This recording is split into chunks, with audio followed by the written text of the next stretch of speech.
Mau menyaksikan kajian Buya Yahya tanpa biaya internet? Segera pasang parabola Al-Bahjah TV di rumah Anda.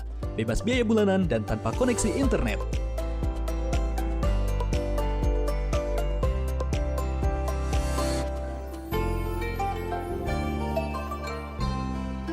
Baik Buya, nampaknya telah masuk satu penelpon kembali. Kita sapa terlebih dahulu. Assalamualaikum. Waalaikumsalam warahmatullahi wabarakatuh. Allahumma sholli ala sayyidina Muhammad wa ala ali sayyidina Muhammad. Allahumma sholli wa barik alaih. Baik, dengan Bapak siapa dan dari mana? Saya Pak Haji Nur dari Bintaro, Jakarta. Silakan Bapak bisa langsung bertanya kepada Buya Yahya. Alhamdulillah Buya. Assalamualaikum warahmatullahi wabarakatuh. Waalaikumsalam warahmatullahi wabarakatuh. Mohon maaf lahir dan batin.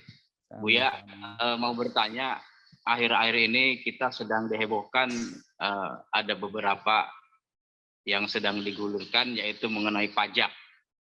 Ya, bahkan dengarnya sembako juga bakal dipajakin, sekolah juga bakal pajak, jadi kalau kita bayar SPP mungkin naik jadi ada pajaknya gitu.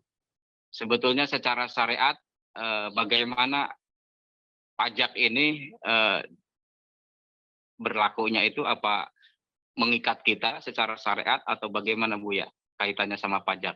Itu aja, terima kasih. Assalamualaikum warahmatullahi wabarakatuh. Assalamualaikum warahmatullahi wabarakatuh. Ada di dalam aturan bernegara di dalam negara Islam itu ada namanya kewajiban beragama, yaitu membayar zakat bagi orang yang beriman. Adapun yang tidak beriman ada bayar jizyah. Cuman jizyah itu masuk negeri kita dibayar seperti upeti. Upeti itu adalah pencikan, bukan itu, bukan seperti upeti. Upeti itu kan adalah misalnya adalah negara kalah perang harus bayar gini, oh enggak begitu.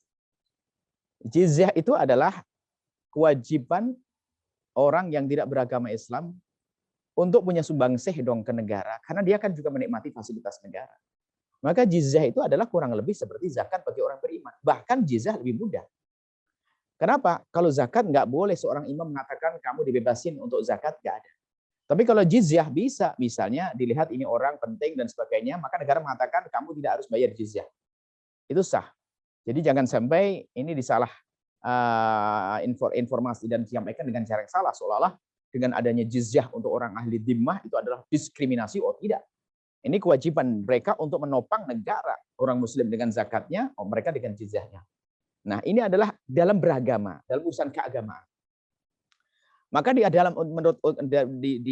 bagi kaum muslimin sendiri dalam negara itu sendiri ada kewajiban beragama, ada nanti kita tambahan kewajiban bernegara. Maka kewajiban bernegara ini adalah seperti pajak. Tentunya pajak ini ada aturannya dong. Jadi bagaimana antara pajak dengan zakatnya bisa diiringkan. Artinya jangan sampai seorang muslim itu menjadi berat bernegara. Kenapa? Dia dibebani zakat, kemudian dibebani oleh pajak. Ini harus perlu manajemen yang benar, bukan benar saja dan jujur. Jangan sampai orang membayar zakat pada nggak mau. Kenapa? Takut dibawa kemana zakatnya. Seperti hanya bayar pajak pada gelisah. Kenapa? Kemana arah pajak misalnya. Tidak boleh ada pertanyaan semacam itu. Harus ada kejujuran. Harus ada kebenaran. Nah ini. Jadi tapi ingat, kewajiban bernegara yang bentuknya seperti pajak itu tentunya tidak boleh memberatkan orang.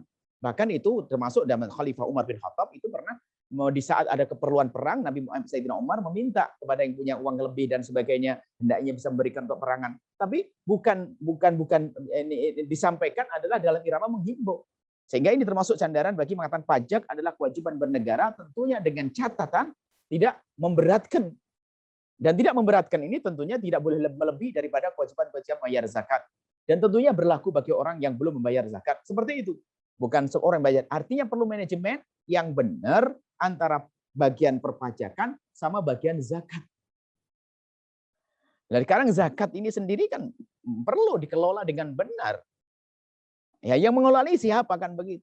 Paling tidak harus ada lembaga-lembaga zakat kerjasama dengan lembaga-lembaga negara yang ngurusi pajak yang sudah bayar zakat. Jadi intinya bahwasanya dalam perpajakan itu adalah disebut dengan kewajiban bernegara, tentunya dengan catatan dan aturan. Tidak boleh merepotkan rakyat. Kalau merepotkan rakyat namanya negeri yang tidak dibenarkan karena akan menjadikan memeras. Itu adalah seperti zaman-zaman dulu yang ada kerja paksa dan sebagainya. rakyat suruh kerja, duit dibawa ke negara, setelah itu nggak boleh. Dan itu pun juga ada aturan jangan sampai melebihi daripada kewajiban zakat. Artinya bisa saja itu diperkenankan, yang namanya pajak itu tentunya dengan aturan yang dibahas oleh para ulama. Bukan semuanya harus kena ini, itu.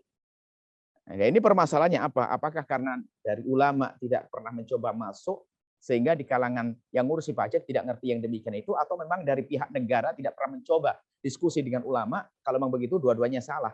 Semestinya harus ada diskusi antara ulama bagaimana agar seiring antara perpajakan dan badan zakat ini semuanya. Nah, seperti itu, sehingga umat Islam ini tidak terbebani dengan dua beban mengeluarkan zakat, pajak. Sebab zakat tidak boleh digunakan untuk bayar pajak, nggak bisa. Zakat tidak bisa digunakan untuk bayar pajak, seperti itu. Artinya bisa saja urusan perpajakan ini akan tetapi dengan catatan yang banyak. Jadi disyaratkan pada zaman Khalifah Umar, yaitu tentang meminta kepada masyarakat untuk biaya peperangan dan sebagainya. Dan arahnya jelas. Nah, sekarang ini kalau arahnya nggak jelas ya repot. Repot, orang nggak akan percaya. Dia membayar tapi tidak mendapatkannya. Kan sebetulnya kalau di negeri-negeri kapital, negeri liberal, negeri-negeri non-muslim lah, itu memang ada pajak dan kita masuk beberapa negara ya, yang seperti itu memang pajak, dikit-dikit pajak. Cuman memang mereka mendapatkannya, fasilitas di jalan, kendaraan umum, Masya Allah, ada semuanya. Jadi nyaman.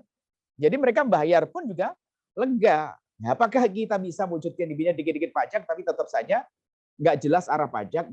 Mungkin kita tidak boleh menuduh pemerintah seperti itu, karena kebutuhan negeri kita sangat banyak. Hanya kalau arahnya nggak jelas, ya orang nggak puas dengan membayar pajak itu. Apalagi jika pajaknya telah dengan cara yang salah, berlebihan, merepotkan, membebankan orang, dan tidak berdiskusi antara ahli syariat sama ahli kenegaraan. Ini tidak dibenarkan. Artinya mungkin bisa dimasukkan dalam dunia perpajakan, bisa dihadirkan, akan tapi dengan ketentuan-ketentuan yang banyak. Wallahu a'lam bishawab.